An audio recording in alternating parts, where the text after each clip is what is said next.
اور اب آپ کو بتائیں کہ اسپیکر قومی اسمبلی سردار ایاز صادق نے امریکہ ایران امن معاہدے پر پاکستان کی قیادت کو نوبیل پرائز کا حقدار قرار دیا۔ قومی اسمبلی میں اظہار خیال کرتے ہوئے سردار ایاز صادق نے باور کرایا کہ پاکستان کی وجہ سے تیسری عالمی جنگ رک گئی۔ یہ پورے پاکستان کے لیے باعث سے عزت اور باعث سے اعزاز ہے۔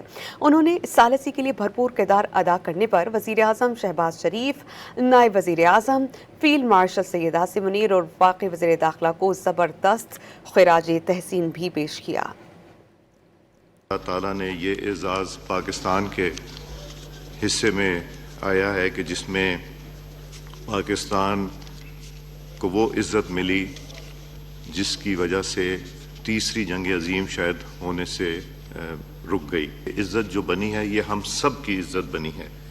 میں وزیر اعظم پاکستان کو کوشش کاوش سے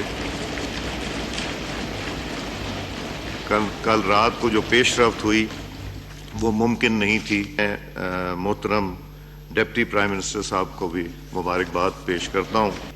میں chief of defence forces field marshal Syed Asim Munir صاحب کی انتھک محنت کو بھی خراج تحسین پیش کرتا ہوں۔ حسن نقوی صاحب کے مسلسل رابطے کی بھی